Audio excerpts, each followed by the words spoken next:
like one of the latest trends of fasting and Ozempic, and we're finding that people are getting fatter from fasting and dieting.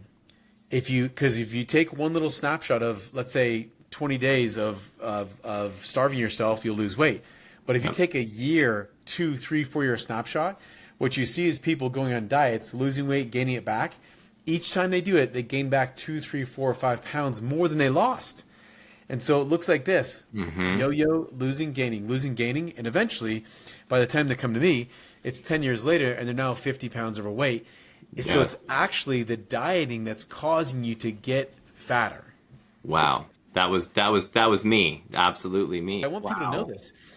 So the Sugar Foundation paid Harvard to lie in the research and say that fat is making you fat. Wow. When the actual research showed that sugar makes you fat.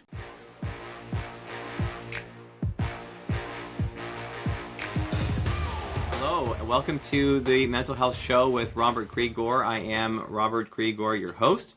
For those of you who are new to me, I'm a registered clinical counselor and an EMDR certified therapist and approved consultant with the EMDR International Association, and the founder and clinical director of Grigore Counseling and Associates.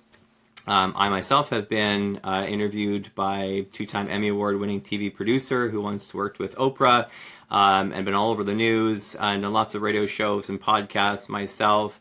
And here I find myself on the other side of the mic, hosting. And I have the pleasure and honor of meeting amazing people that are leading the charge in health and mental health all over the world.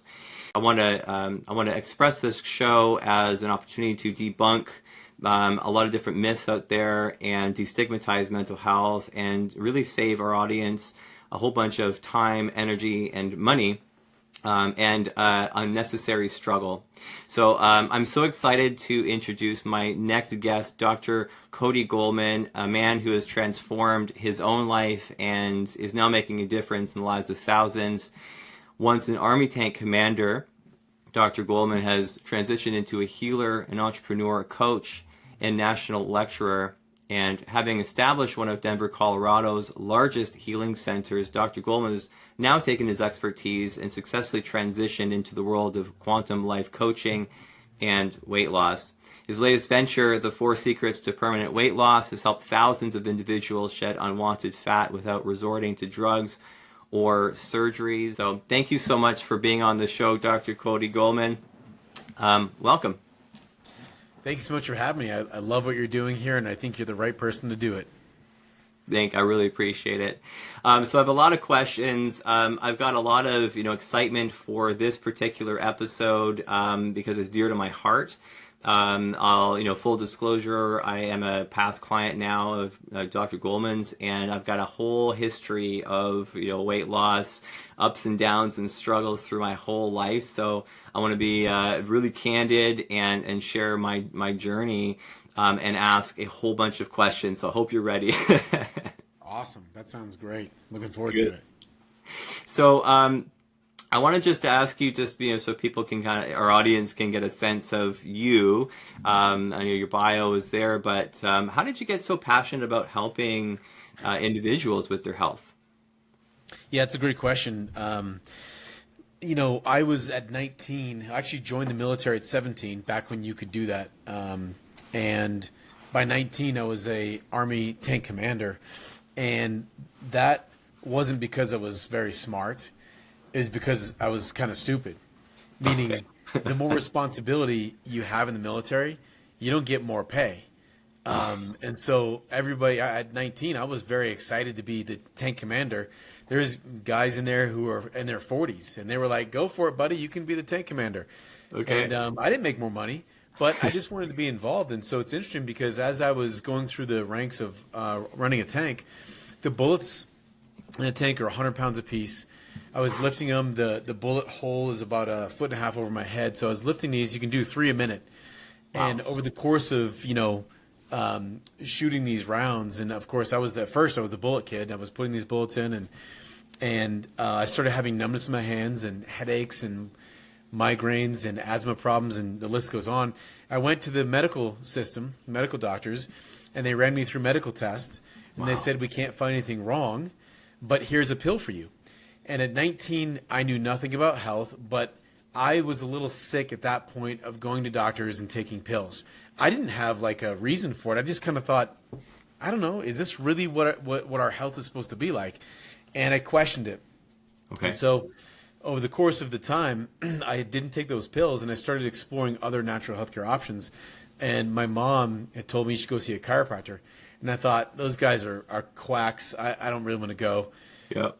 But after more and more medical specialists kept telling me that nothing's wrong with me, and my hand's going numb, and I can't breathe, I'm having heart palpitations, I finally went. The guy told me, hey, you got a pinched nerve in your neck.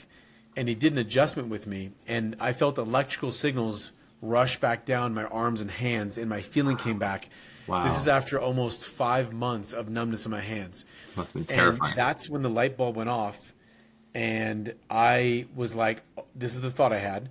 How many people are going to their doctor and getting diagnosis and pills for the wrong thing when there's actually something else truly going on?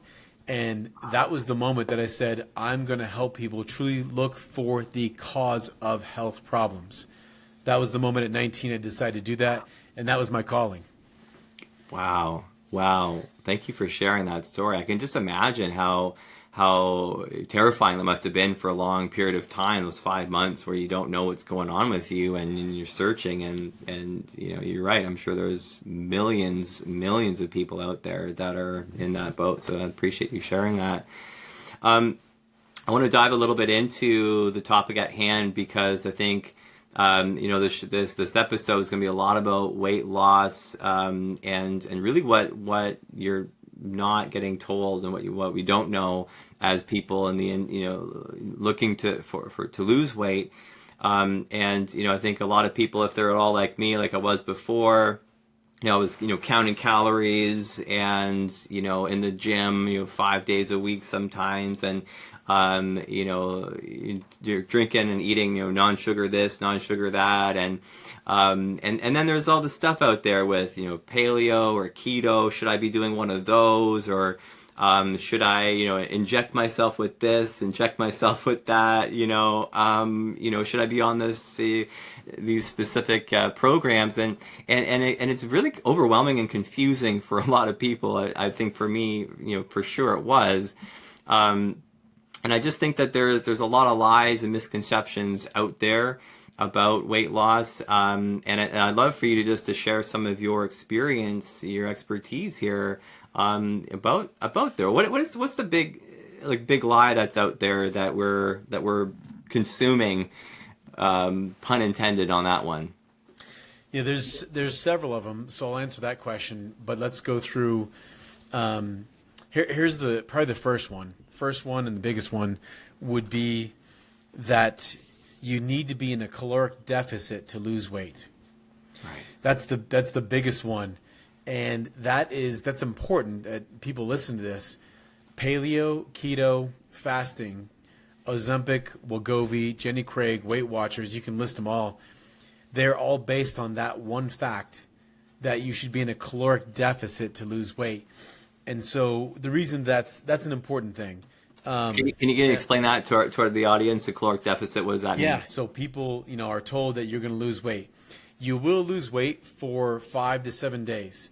If you go longer than that with a caloric deficit, you got to understand that there's 3 types of weight you can lose. So, and most weight loss programs aren't even talking about this, but it's either muscle, water, or fat. Mm-hmm. And what happens is, this is very interesting, because there's ancestrally that there's so much more behind weight loss that just like in my healthcare clinic, I wanted to take the time to make sure people understood how their body worked. When was the last time you went to your medical doctor and they sat down and took time for you to understand how your body works? That doesn't happen anymore. It doesn't.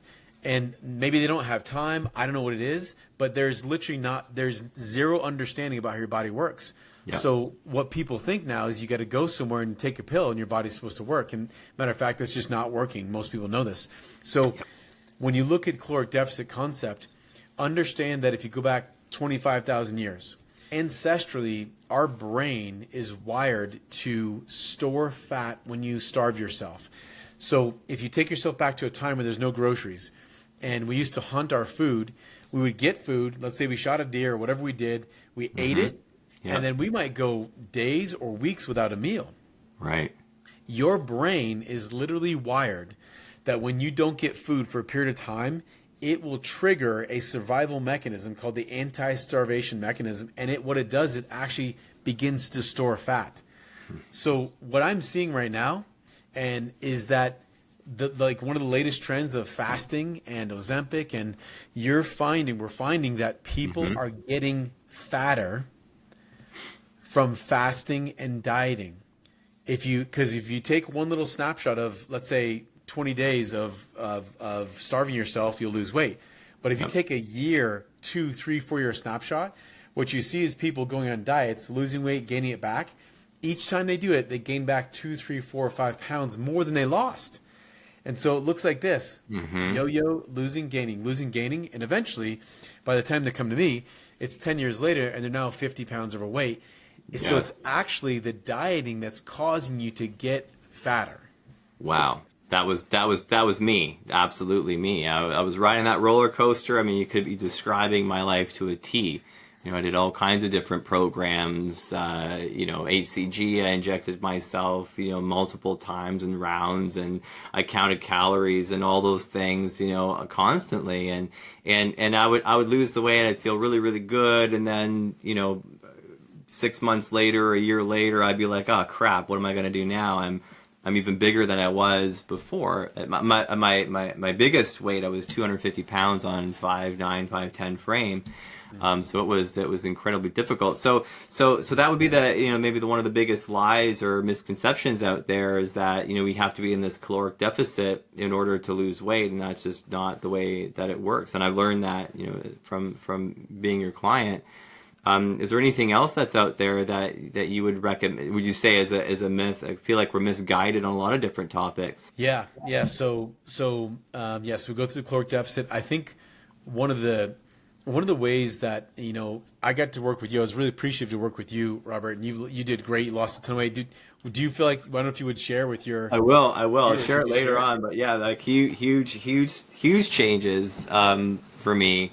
But yeah, I mean, I can share. On day one, I think I clocked in or I weighed in right I was 200 and I didn't write that down. I was day 1 to 40. Let's just say I had lost 23 pounds. In that first little bit, and then I lost all the way up to almost 32 pounds on the program. So wow, good job.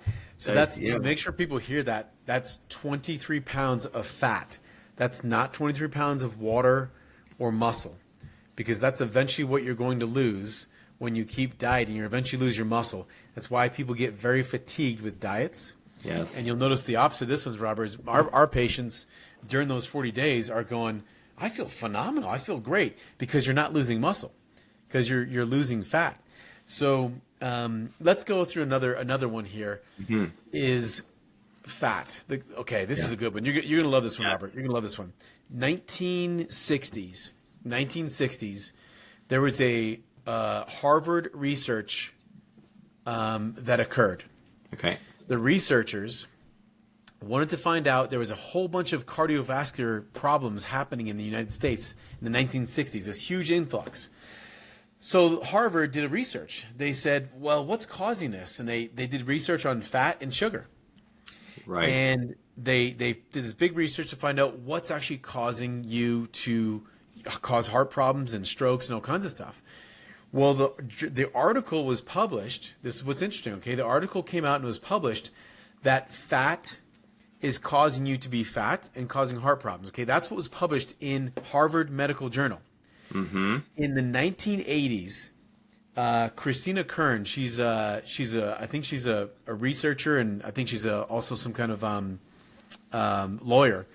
She was in the basement of Harvard Medical School, and she found where a foundation called the Sugar Foundation paid Harvard researchers to falsify this evidence. Look this up. If you're listening to this, look this up. This is public knowledge. And it was never, you don't see any big news articles on this.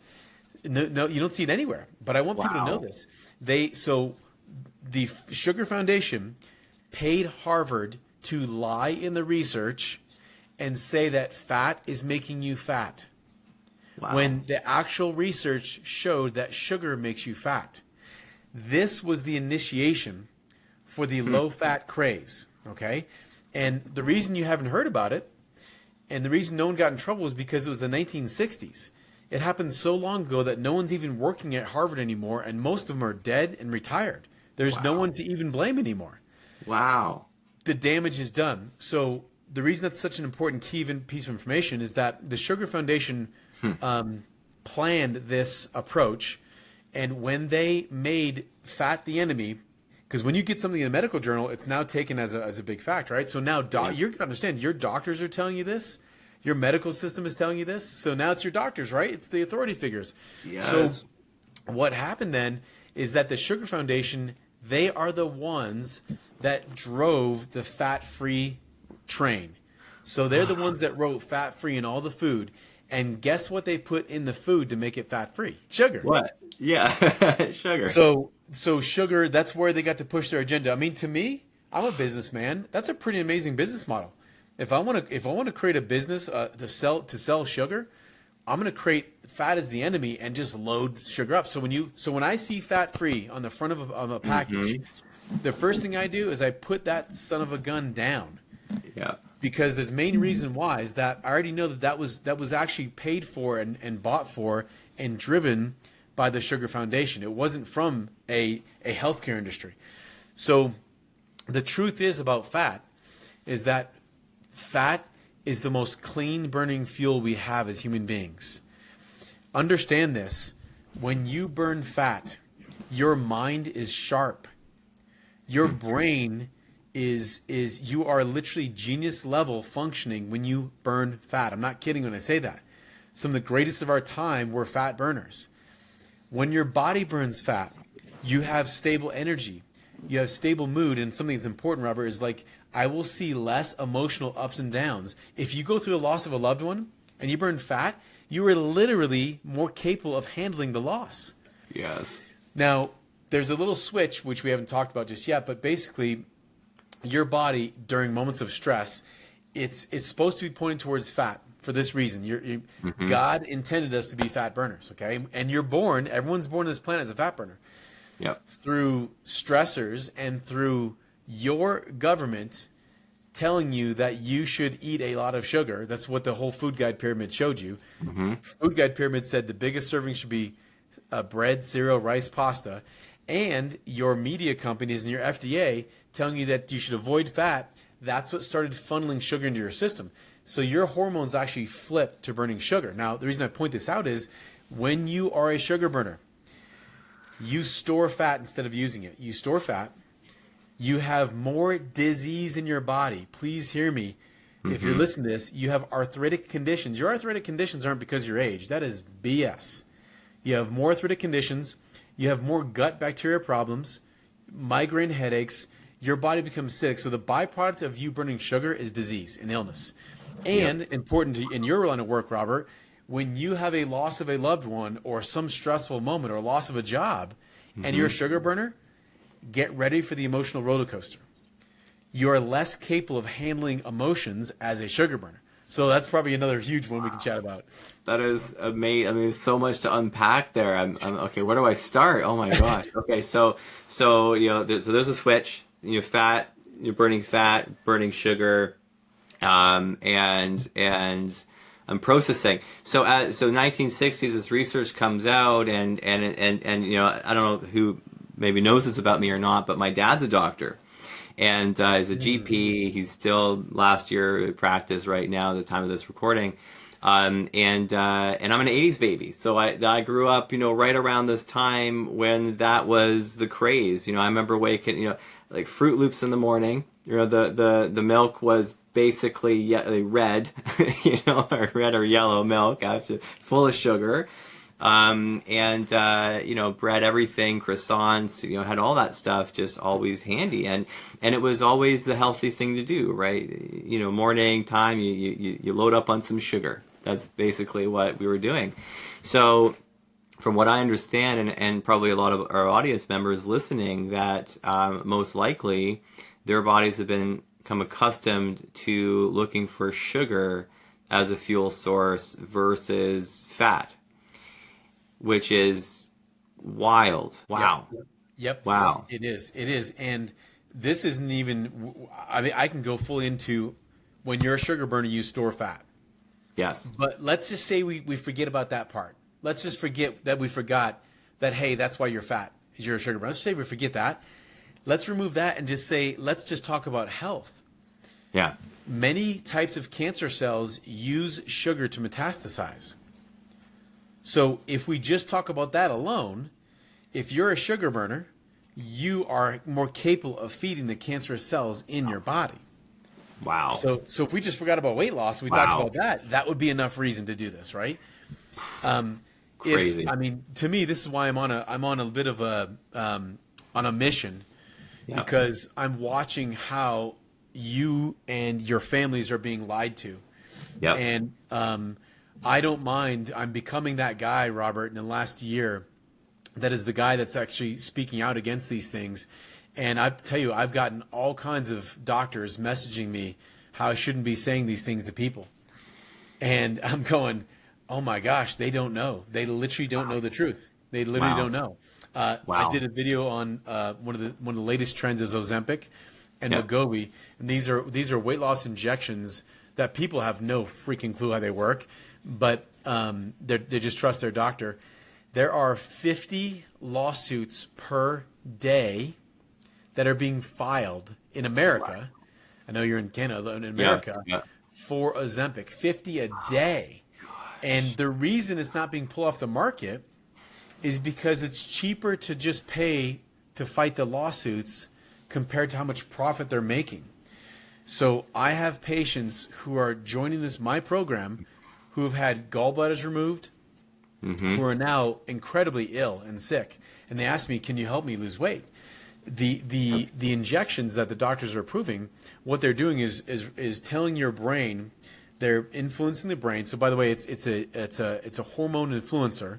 So anytime you take something that influences your hormones like that, it basically your hormones don't get used to doing it on its own. So the moment you're off the injection, you gain the weight back. But let's just forget about that. Yeah. The injections are basically cutting blood supply off, slowing blood supply to your intestines. And so what's happening is as the food comes into your digestive system, it's slowed and it slows digestion, so you stay full longer. And you can see the program behind that. Wow, you stay full longer, therefore I don't need to eat. So then you don't eat, and what you do is you trigger caloric deficit, and you now become malnourished.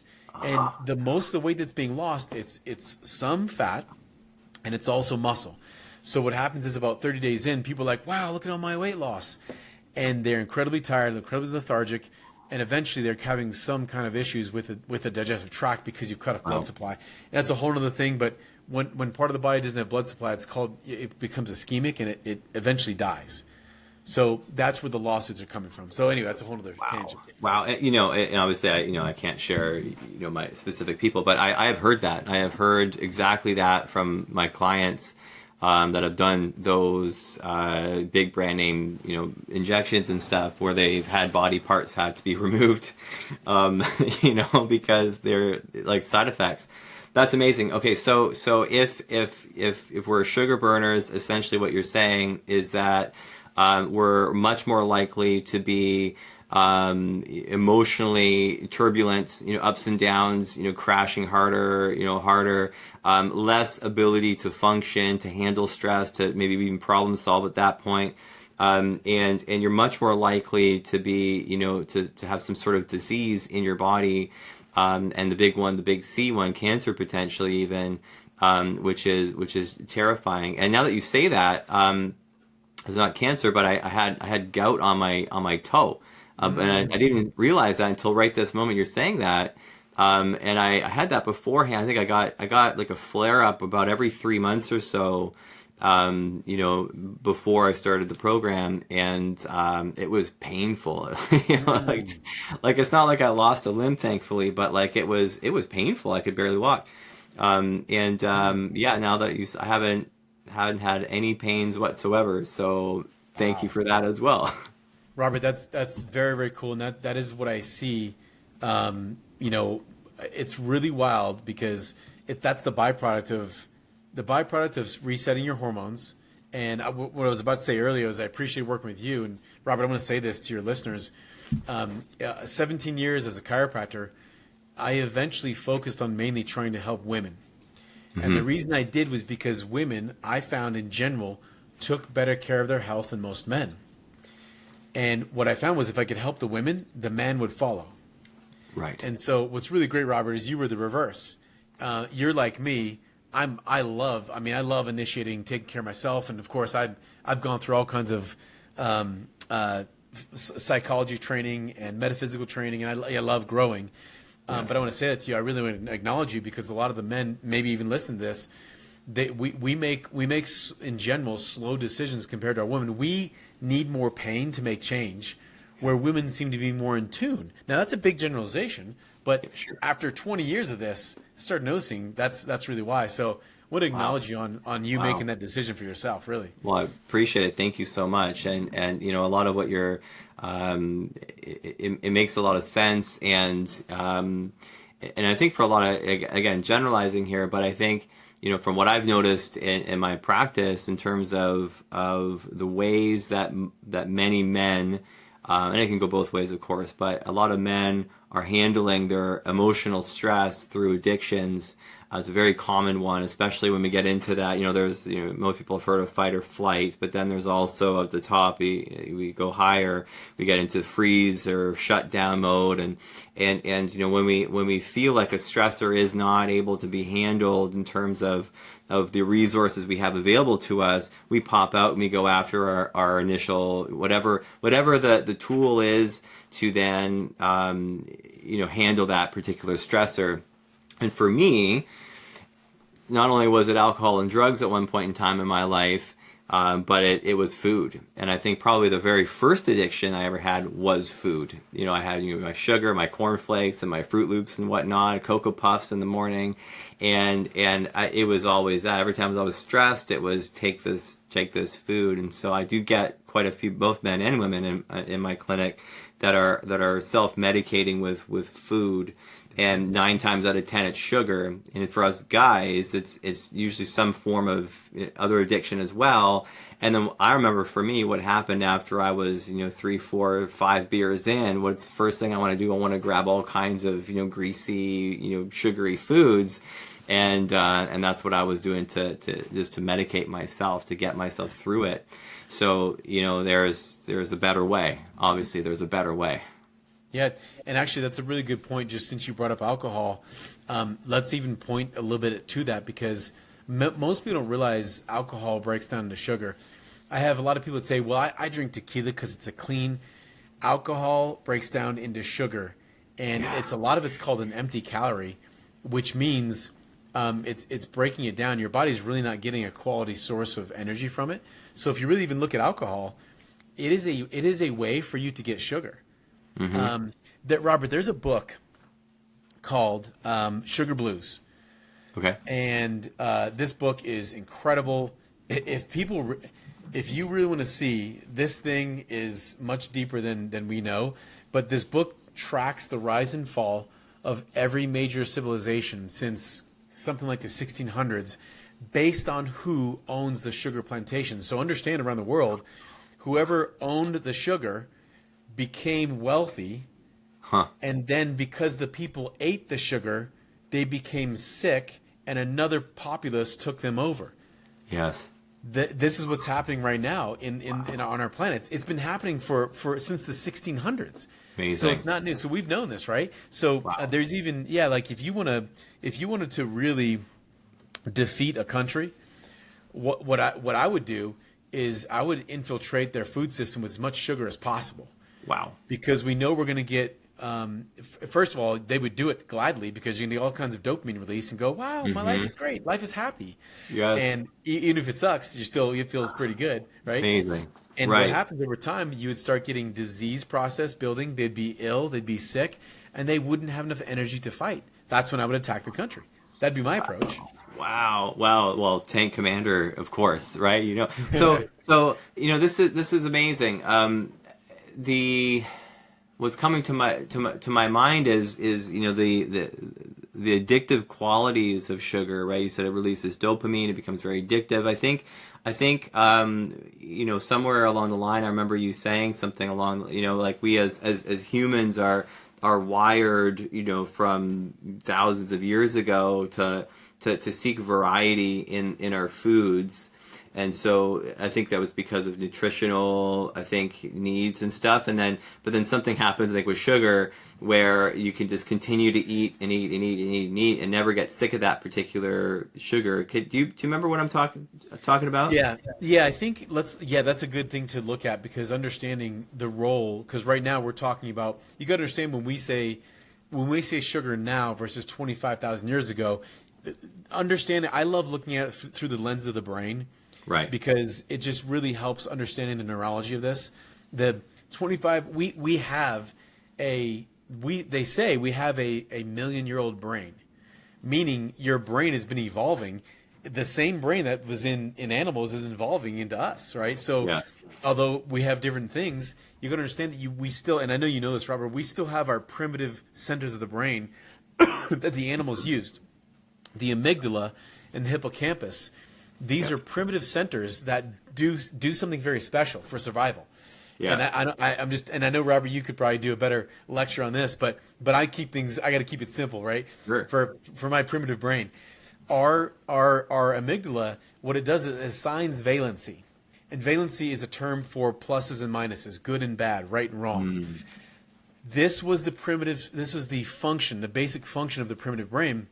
And for example, if you go by a cave and it's dark, and something reaches out and it scrapes your face, your amygdala will assign a negative charge to that cave. Therefore, you stay away from that cave. That was survival. Yep. The problem with that is that the love of your life could be in a dark cave. You could have found your family in a dark cave. Do you see what I'm saying? So here's why I bring all this up, is when we are operating from those primitive mechanisms, which truly assigns goods and bads, rights and wrongs, and it allows you to live in a polarized world. You are in survival mode, not thrival mode. If we advance into the parts of the brain, what we call the frontal lobe, there's many other parts, but let's go into the frontal lobe. The frontal lobe, what it does is it will, you have the ability to go, listen, I know I got scratched in that cave, but maybe some other black dark caves have some better things, and so you can override your amygdala.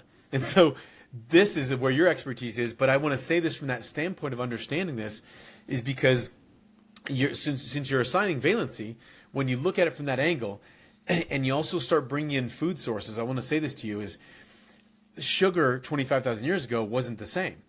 If you got some sweet berries and you got some, your brain saw color as an instant source of fuel. So if we go back 25,000 years, sugar was an instant source of energy, which is so important for survival, because if you didn't have fuel, go get some berries and you may be able to chase down that deer. So we got to know that our brain has assigned a positive valency to these colorful foods, which is why now, if you want to get real, really irritated, is why foods are colored. Is because they know your primitive brain thinks it's going to align with it being more energy nutritious for you. So fruit snacks, the gummy fruit snacks, all these are, look how colorful. Ever wonder why candy is so colorful? It's because your brain will go, energy. Oh my gosh. Right? Now, when we look at this, since the sugar molecule in basically when we look at fruit and the sugar molecule that we refine in our companies today, essentially they're the same sugar molecule. Essentially, what's the difference? When you eat a piece of fruit, and Robert, you know this, I have all of my patients eating a ton of fruit, and losing tons of weight and feeling amazing, because yes, you're getting the sugar molecule, but you're getting vitamins and minerals and fiber. And when you have those things with the sugar molecule, it breaks down slowly in your system for sustained energy. If you get just the sugar, you get this massive blood sugar spike, and you go, oh my God, okay, life is good. And then you have the drop. And that's where I think what's interesting is, I think that initiates a lot of addictive behavior, in my opinion. From the moment we're born in this country specifically, every celebration you have is with cake and ice cream. Every kid you have, cake and ice cream. You did something great? Let me get you a cookie. So we are training our little brains, our kids, that listen, when you do something good, you're going to get this sugar, you're going to get this, and your brain goes, energy. So let me be good so I can get more of that. And then you get older and you go, listen, if I don't feel good, I'll just get the sugar anyway. I don't have to do the thing that makes me feel good. And thus you start seeing this pattern, right? Exactly. This pattern of, well, let me just make myself feel good with the sugar. I believe this is one of the initiations of all major addictions. Wow. Besides the whole function of avoiding pain and chasing pleasure, which is a primitive function of our brain too. Let me avoid pain, chase pleasure. An easy way to do that is for me to get some sugar. Wow. So if you're listening or you're tuning in to the show, and you've heard everything that we've been talking about, and you probably would be feeling a little betrayed right now, and quite frankly, potentially really pissed off.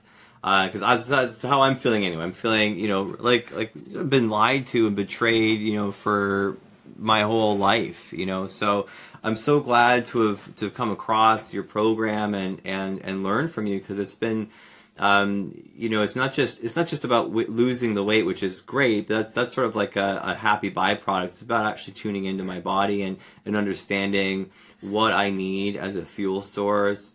And I mean, I just want to give a little bit of my experience, because I started off as an overweight kid. I was actually I'll go way back. I was, when I was really little, my parents were afraid that I was too skinny. So I wasn't eating enough, and they got scared. And they did, of course, I'm a parent, I've got 2 little ones at home, and it's a little nerve-wracking. I'm like, oh my God, you haven't eaten very much today. And, it's just like we didn't have the information. So what my dad did, and, it was with the best intentions I know, he would race me. My dad's a doctor, he was working in surgery, and he was also a smoker. And so he would have half of his break in the hospital was, eat, and the other half was smoke. So he got really good at eating really fast. And so he would race me, and it was a competition, and I liked it, and that was how they got me to eat.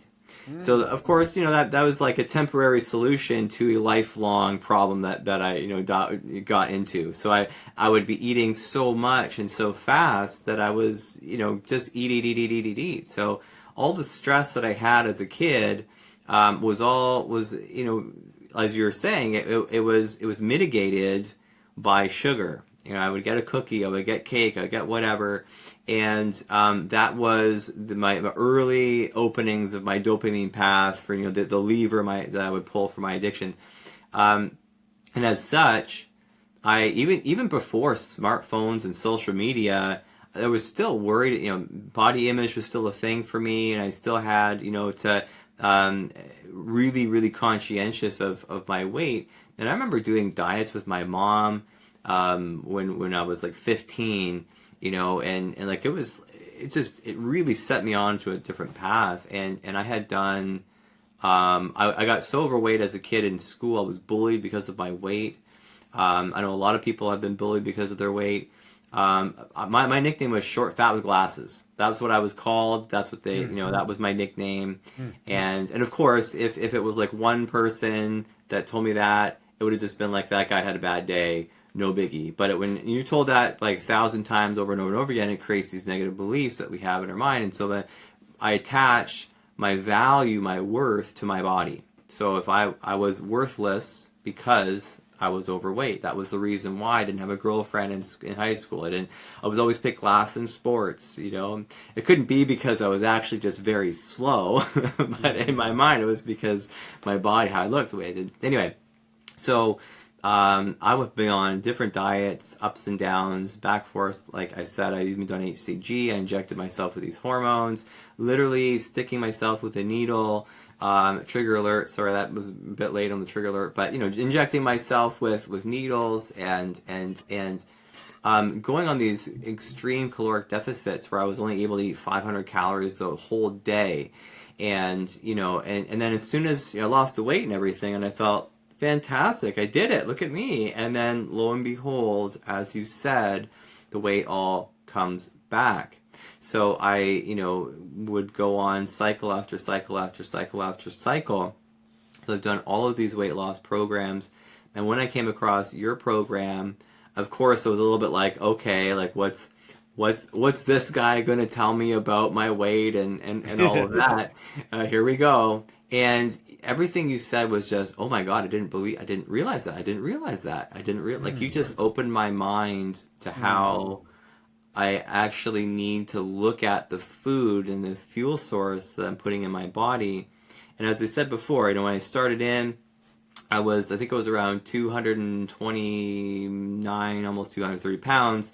After 40 days of your program, I lost 23 pounds and I lost a total of 15 inches off my body. And then, I'm still recording actually, even to this day. Yeah. Day 41 to 60, day 1 to 60, and next 60 day, which is just 2 months, of my life, right? 32 pounds in 60 days, and almost 26 inches total loss. So, and I'm still, going here and there, right? And I'm at it, working out and stuff to it too, but it's just been incredible and heartbreaking at times too. I look at my favorite ketchup, which was no sugar on it. I looked at the label and I thought, great, I can eat this. Oh, wait a second. I look back, sucralose, fuck, and I put it back and I'm like, where am I going to? So you helped me redefine all of the things that I was looking at. So I want you to, if you would share with the audience here, talk about your program. Introduce this to us, because it would be a disservice if we didn't do that, because it's so powerful. What a great program you've created. Thank you very much for your program. Yeah, Robert, what a great job. I love what you just said just about the ketchup and sucralose, because we have so listen, let's start with this. In America, in the U.S., 80% of our weight loss programs fail. This is an American statistic. So 80% of the time, when you do a weight loss program, the definition of failing is that you gain the weight back, okay? So within 1 to 6 months, 80% of the time you gain the weight back. With me, we've got a 99% success rate. I literally have only a few people who went back and they truly drank themselves back to fat. Right. And that's okay. We're allowed to do what we want to do with our bodies, right? It's not. I don't have any judgment, but I generally have a high success rate for what you just said. I want my patients to understand their body. That's the difference. I don't want you to lose weight and come out of it thinking you need to keep starving yourself. So we make sure our patients know to eat enough, to eat on time, we eat proper food. So there's some basic setups, but I'll just say this: we do 3 things. 1, we reset our patients' metabolisms. Dieting messes up your metabolism. The HCG injections, the Ozempics, they screw up your metabolism. Then you think that you need less food. And so one of the first things we do is we make sure people eat enough.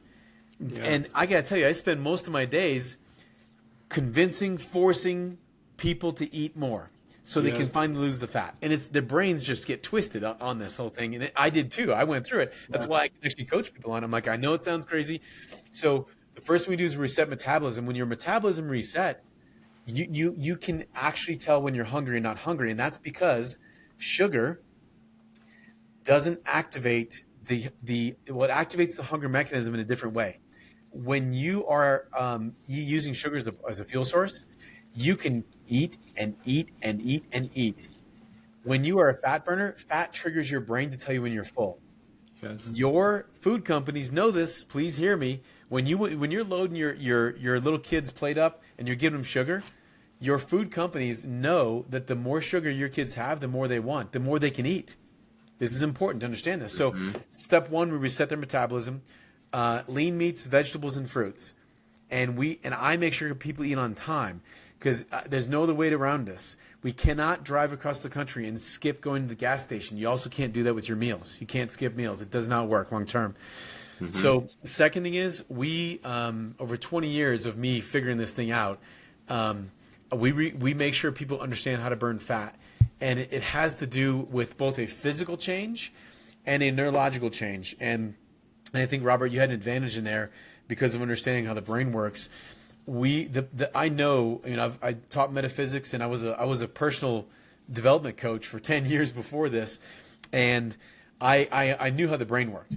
And so I actually put a lot of the psychology training in my course, and I kind of sneak it in there. I don't tell people that's what it is. Yeah. But we put that in there because if you don't change your mind, the body is just a loudspeaker of what's going on inside our consciousness, inside our mind.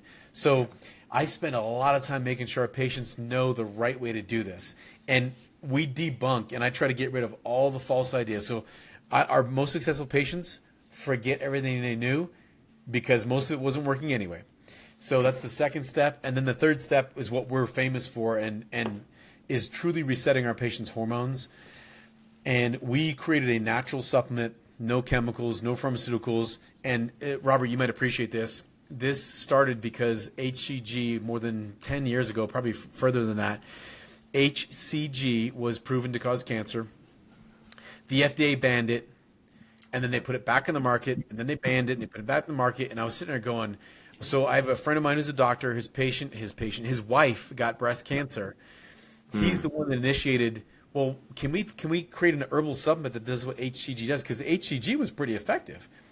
But the problem is it's a pregnancy hormone you are injecting into your body. I wonder how that could be a problem, right? Yes. So please hear me in this. If you guys, there's a whole way I can go in this, but if you're injecting hormones in your body, I got to tell you, the rabbit hole is really deep on this, but especially for women, men as well, but especially for women, we are taught that when you turn 40, you turn 50 or 60, your body all of a sudden just is void of the hormones it needs. It forgets how to work. God made you to go to 40 or 50, and all of a sudden it made you to where you got to start relying on pharmaceutical companies to provide your chemicals for your body. I mean, doesn't that sound ridiculous? It sounds funny to even say it, but that's what we've been hypnotized to believe. And I'm here to tell everyone, your body has everything it needs inside. You have a pharmacy. You have pharmacies that make more chemicals and more pharmaceuticals than all the pharmaceutical companies in the world in one body, in you. You have each little gland is a pharmaceutical company that makes, talk about bioidentical hormones, it makes hormones that don't cause you side effects. It's amazing. It's an amazing thing. And if people truly knew how their body works, was what I want them to understand, you are freed from the enslavement of our medical system. And I can say this with 100% certainty after working with thousands of patients and being a part of a lot of healthcare systems, that you are more powerful than you've ever been led to believe. That's my message. You have so much more capability. You have so much more inside than you. If you get freed and you become healthy, you no longer can be controlled. And that's what I want, is a whole shit ton of healthy, uncontrollable people who are making waves on this planet. Yes. I love that. I love it. Yes. Oh, I could listen to you for hours. I have listened to you for hours. Okay, so tell people what the name of the program is. Yes, you asked me that, and I just went off on a tangent. So we're called the Fast40, Fast40WeightLoss.com.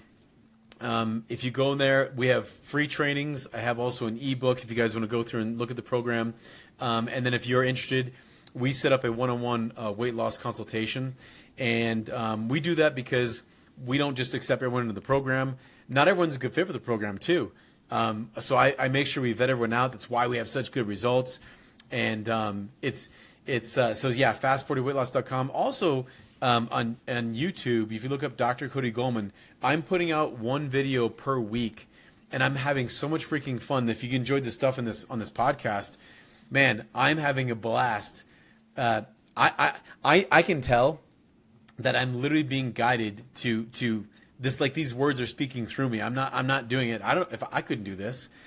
The universe is trying to speak through me to people who are ready to expand, to become healthy, and to get your energy and vitality back. And so fast40weightloss.com, and you can have a whole bunch of information to look through there.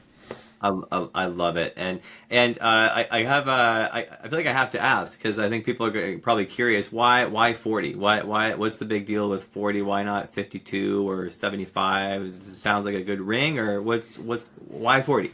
Yeah, it's a good question. This was very calculated, but listen, most of the stuff that I figured out wasn't because I learned it in school. It was because I had patients that showed me. I learned from my patients. So we literally we tried 20 days, 30 days. We found after 40 days, we had endocrinologists test hormones before and after 40 days. And when you guys hear me saying hormones, I won't go into detail, and you can look at the YouTube channel if you want to go through the hormones. But leptin and ghrelin are the two hormones that influence hunger and when you're full. And they also the two hormones that influence fat burning and sugar burning.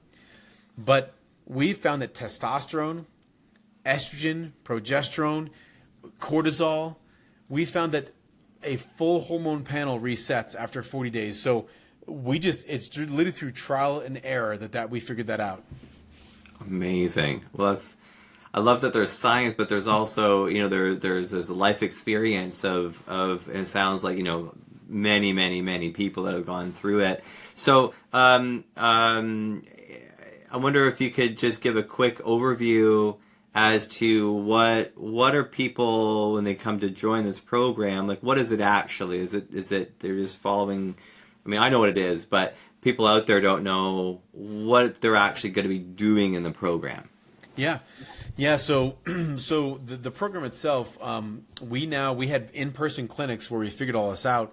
Since COVID, we've put everything online. So I have people all over the world. So a lot of people, concerned about finding a weight loss clinic, and many people actually type in weight loss clinic and find me. Yeah. And so the key to the program is we have a very robust training platform that there's short training videos you watch on your phone or on your computer, and it'll go through showing you the right way to reset your metabolism, the right way to burn fat, and the right way to actually reset your hormones and get your body back. One of my favorite parts of the program is this is a doctor's one-on-one coaching. So we coach our patients for 54 days. So every morning, Robert will tell you, you get up, you weigh yourself, you're down a pound or a half pound or whatever it is, and you message me, Dr. Goldman, I'm down a half pound. And this is my favorite part. I love people, if you can't tell. Yeah. I love being a cheerleader. I also love when things aren't going right. You're going to encounter pain. Removing sugar and losing weight most people want to make it like this fantasy, like, oh my God, I'm going to get healthy. Yes, you will. But when you lose 30 pounds, you are not the same person. And that's a problem. It may be a problem for your family. It may be a problem for your wife, your husband. It may be a problem for your kids. I have patients who are known as the big guy or the big girl. Right. And when you're not the big guy and big girl anymore, all of a sudden your status goes away. Who are you? So I spend time making sure we re-identify who you are. It's important. That's part of the whole training. So there's a lot of one-on-one with this program, and you can do it anywhere you live in the world, truly. So useful. And, people might assume that here I am, this mental health expert, that I've got everything dialed in, and I'm like, calm and meditating or something all day long, which actually, I meditate just about every day. But on this program, I learned what the impact of my stress was. I had a couple, things that I was dealing with throughout the program, and I got really frustrated because I thought, okay, here I'm doing this program for myself, then life is just, bam, hit me with something, and now I got to deal with that. And I had no idea the impact of a day's stress on my body's, burning of, so I gained, a pound or something, like, oh my God, what's going on? Or I stalled, and you did such a good job of just relax. It's okay. This is going to happen. This is part of it. Is it this? Is it this? Is it this? Is it this? And so, there was, and I'll tell you for, 100%, there was not an ounce of shame or anything like that. There's no like tough guy, like you get down there and get. I have no idea what it was like in the military, but it wasn't like that. Yeah. You're obviously you're disciplined, but your heart just shines through. And I know that you're in this for the right reason, and you're there cheering along, probably more than some other people in my life, which is just amazing. And the other part about the program that I think is really helpful is the community group that's attached to the program, because in this group, people are sharing tips and experiences and really helping, coaching each other along a little bit, from peer to peer, and it's such an amazing opportunity to see people starting off, right off day one and what they're afraid of and how things are going, and then where they are 40 days later, or in some cases like me, 60 days or 70 days, 80 days later, and just showing how life has changed dramatically, and so I love the community aspect of it. I love the science behind it. I love how I feel in my clothes. I couldn't wear this, look, it's even a little bit big on me. I might have to go get it tailored in or something. It's just, thank you. I can't thank you enough for this transformation, and for you being a guest on the show. And I think that obviously booking a consultation is this. I would recommend doing that, of course, but other people that are maybe want to get more information. You mentioned your YouTube channel, and what, maybe is there like a tip or something like that you might write for the one thing that people could leave this program? Again, book a consultation, but if it's not that, what's one thing that people can do on their way to that consultation with you? Yeah, let's just say, like, what would be usable, whether or not you reach me out to me or not. I would say this would be it. Start eating on time and start eating enough. Second, I would pull simple carbohydrates and sugars out of your diet, and do it for 30 days and watch what happens. Do it for a month. When I say simple carbohydrates, bread, cereal, white bread, cereal, pastas, pastries, and sugars. Pull them out of your diet for 30 days. I mean, honestly, you're going to watch your health dramatically improve. There's going to be less inflammation. You mentioned the gout. You know that gout was back, I don't know how many hundreds of years ago, was called the rich person disease. I don't know if you knew that or not. I did not know that. It was only rich people got it. So the king and queen had gout all the time because they were overeating these rich foods, but they had red meats. They had tons of wine that turned into sugar and desserts, and so they were inflamed. You'll see gout in America. It's truly rich people disease. We're rich people over here. We are the rich person disease. We have enough money to eat as much sugar as we want. So pull those sugars out, pull the breads out, eat on time, eat enough, and get sleep. I can't tell you how much I tell my patients this, but it's really funny because I think we tend to look for more complex solutions to our health conditions, our health problems, when all along it really hasn't been complex. You cannot lose fat unless you get proper sleep. You cannot lose fat unless you drink enough water. I have most of our patients drinking half their body weight in ounces in water. You cannot break down fat and pee it out without having that much water. If you just took those tips alone right now, today, for the next 30 days, I guarantee your health changes. Amazing. I'm still learning things from you, even today. So thank you so much. Dr. Goldman, thank you for being a guest on the show. We're going to obviously link your site and your YouTube channel in the show notes here, so people please check that out. And we'll have this up, and any questions, I'll fire them over. And I just thank you so much for being here. And if you like the show today, please, like, subscribe, share it with your friends. People need to know this. This is life-saving information here, right? We're talking like big diseases and things that people are suffering with that could be potentially avoided altogether here, or reversed even. We don't know. So thank you so much for being here. Yeah, thank you so much, Robert. I think this is an important channel. I'm big on mental health, and I think there's certain people that I trust. That might be a little bit more of an important subject than just weight loss. I truly feel. And so you got to trust. I'm very, very picky with who I allow into my mental space. And I think you're such an amazing person to be able to do this with people, your care, your understanding. So I think if you guys are listening to this too, I would subscribe and listen, because you've got the right tools and talents and skill sets of what I would trust to really work with my patients. I really appreciate that. Thank you so much. And I'll even echo that too. As a registered clinical counselor, I'm ethically bound to not just promote this person, and it has to be founded in proof and experience. And so I'm saying this, from my own life experience. You got to connect with this man here. So again, thank you for joining, and thank you for tuning into the show. You are worth it. You are absolutely worth it. Do those things. Take care of yourself. You deserve to live life happy, healthy, and we'll see you in the next episode.